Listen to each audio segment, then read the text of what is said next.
আল্লাহ তাআলা বলতেছেন ইয়া আইয়ুহাল্লাযিনা আমানু কু আনফুসাকুম ওয়া আহলিকুম নারা, তোমরা নিজেরা বাঁচো। হে ঈমানদার, তুমি আগে নিজে বাঁচো, তোমার পরিবারকে তুমি বাঁচাও।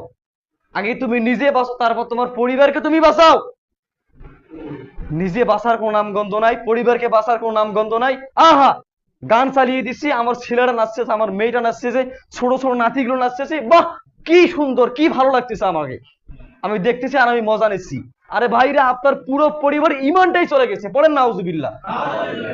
স্পষ্ট হাদিস, যেই ব্যক্তি, যেই সমস্ত বান্দারা, যেই বান্দিরা যারা গানের মজা নিয়ে, এই গানের মজাটা নেওয়া এটা একটা স্পষ্ট কুফরি। যারা গানের মজা নিবে, অশ্লীল গান থেকে যারা মজা নিবে, তাদের ইমান বলতে চুল পরিমাণ তাদের মধ্যে কোনো ইমান নাই। আপনি এখনো বুক ফুলে বলেন আমি একজন মুসলমান। মুসলমান কাকে বলে জানেন? ওয়াকালা ইন্নানি মিনাল মুসলিমিন। মুসলমান কাকে বলে আপনি এখনো বুঝেন নাই। না বোঝার কারণে আজকে আপনি এখনো বিয়ে বাড়িতে আপনি গান বাজনা করেন। বিয়ের মানেও তো আপনি বুঝেন না, বিয়ে কাকে বলে। তুমি বিয়ে করতে চাচ্ছ, বিয়ে কাকে বলে বুঝো তুমি মিয়া। আমি বিয়ে করি না ঠিক আছে, কিন্তু বিয়েটা কাকে বলে আমি বুঝি। দুইটা পবিত্র আত্মা, দুইটা পবিত্র মন একসাথে বন্ধন, কি ঠিক না? দুইটা পবিত্র মন একসাথে বেঁধে দেওয়া, এটা মানে এখানে দেখেন পবিত্র শব্দ আমরা নিয়ে আসছি, তাহলে পবিত্র জায়গায় তুমি অপবিত্র জিনিস তুমি কেন ঢুকাও? এই হ্যাঁ, তুমি কেন ঢুকাও পবিত্র জায়গা? অপবিত্র তুমি কেন ঢুকাও? তুমি লজ্জা করে না? একটু লজ্জা করে না তোমার? মনের দুঃখে আমি আজকে কথাগুলো বলতেছি, আমার বিষয় কিন্তু আজকে এটা ছিল না। মনের দুঃখে আমি আজকে বিষয়টা আমি বেছে নিয়েছি। আজকে কত কথা বলবো। ক্ষমতা দিয়ে সবকিছু হয় না, ক্ষমতা আমাদের হাতে আছে ইনশাল্লাহ। ইচ্ছা করলে আমি সবকিছু সারকার করে দিতে পারি আমরা, কিন্তু না, ক্ষমতা দিয়ে সবকিছু হয় না। বিবেকটা আপনি আগে খাটান যে আমি কি করতেছি। আরে আল্লাহ তাআলা আমাকে ধরবে, আল্লাহ তাআলা আমাকে কিয়ামতের দিন জিজ্ঞাসা করবে, তোমার অধীনস্থ যারা ছিল, তুমি তারা তোমার অধীনস্থ থাকা অবস্থায়ও, তুমি বেঁচে থাকা অবস্থায় তোমার বাড়িতে গান বাজনা হয়েছে, তুমি বেঁচে থাকা অবস্থায় তোমার বাড়িতে বিয়ে বাড়িতে ঢোল বাজছে, তোমার ঢোলের কারণে, তোমার গান বাজনার কারণে মানুষ ঘুমাইতে পারে নাই, রাস্তার কুকুরটা পর্যন্ত ঠিক থাকতে পারে নাই। আজকে তুমি কিয়ামতের ময়দানে দাঁড়াইছো, আমার সামনে দাঁড়াইছো, যাও জাহান্নামের মধ্যে চলে যাও। তখন খুব ভালো লাগবে না? খুব ভালো লাগবে তখন। জাহান্নামের একটা সেকেন্ডের আযাব সহ্য করার কোনো ক্ষমতা আছে আমাদের? কোনো ক্ষমতা নাই আমাদের। তখন খুব ভালো লাগবে। আমি কাউকে কোনো কটাক্ষ করে কোনো কথা বলবো না। মনের দুঃখে যা পাবো আজকে, যেটাই হক, আপনারা আগে থেকেই জানেন আমি কাউকে দেখি না, কাউকে দেখি না। যেটা হক সেটা আমি বলবো ইনশাআল্লাহ। এতে কে খুশি হলো, কে বেজার হলো, সেটা দেখার টান আমি মুজাহিদের নাই। তো দেখেন, আজকে যেই কথাটা বললাম, এই গান শুনে মজা নেওয়া এটা পুরোপুরি একটা কুফরি। তাহলে আপনি বিয়ে বাড়িতে আপনি গান বাজাইতেছেন, আপনি আপনার বিয়েটা শুরু, দুইটা পবিত্র মন আপনি, মানে দুইটা পবিত্র মনকে আপনি, আমরা আমরা সকলে আমরা একত্রে আমরা বেঁধে দিচ্ছি যে সারা জীবন তারা আল্লাহর আল্লাহর মানে আল্লাহর হাওলায় আমরা তাদেরকে ছেড়ে দিলাম।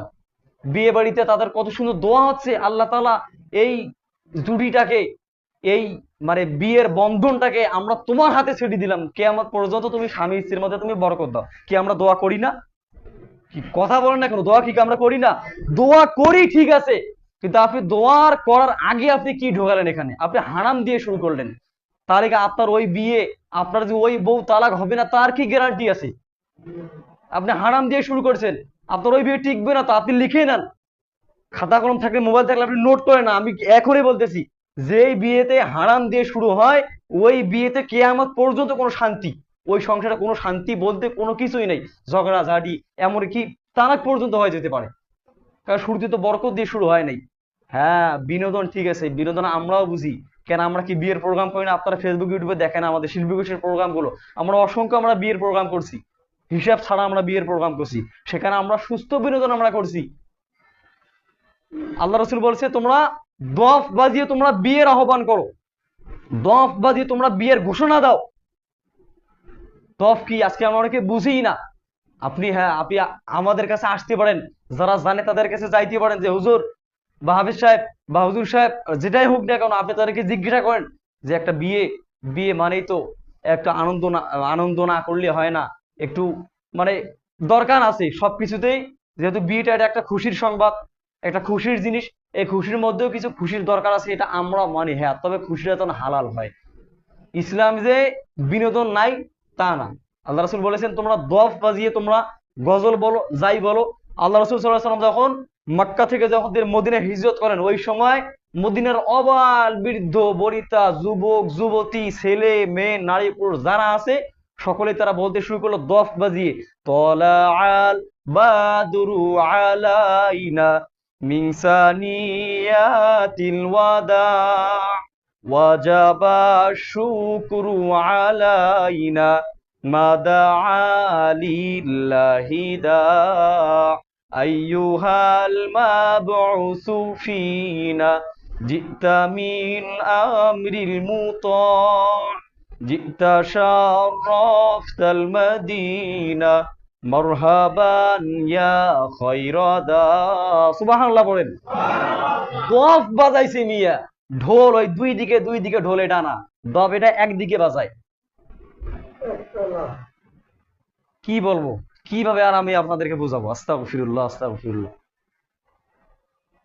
99% মুসলমানের দেশে এগুলো হবে, এই সমস্ত অনাচার। তাহলে আপনি কিভাবে আপনি ইসলামী রাষ্ট্র আপনি কায়েম করতে চান? কিভাবে আপনি এই কামনা করতে চান? আগে নিজে থেকে আপনি ঠিক হন। ওই আল কোরআনের আলো সংসদে জ্বালো এটা না, আল কোরআনের আলো আগে ঘরে ঘরে জ্বালো, ঠিক কিনা বলেন? ঘরের মধ্যে আমার কোরআনের আলো নেই, আমি আবার সংসদের মধ্যে কোরআনের আলো জ্বালাইতে চাই, কোনো কাজ নাই। ইয়া আইয়ুহাল্লাযীনা আমানু লিমা তাকুলুনা মা লা তাফআলুন, হে ঈমানদারগণ তুমি যেটা করো না সেই উপদেশ তুমি কেন মানুষকে দাও? সূরা সফের 5 নম্বর আয়াত, 28 নম্বর পড়া 10 নম্বর পৃষ্ঠা। ইয়া আইয়ুহাল্লাযীনা আমানু লিমা তাকুলুনা মা লা তাফআলুন, আমি যেটা নিজেই করি না, আমি নিজেই নামাজ পড়ি না, আমি আমার আপনাকে নামাজের কথা বলি, ওই নামাজের কথায় ওই ওয়াজে কোনো তাসির হবে না, কোনো কাজ হবে না।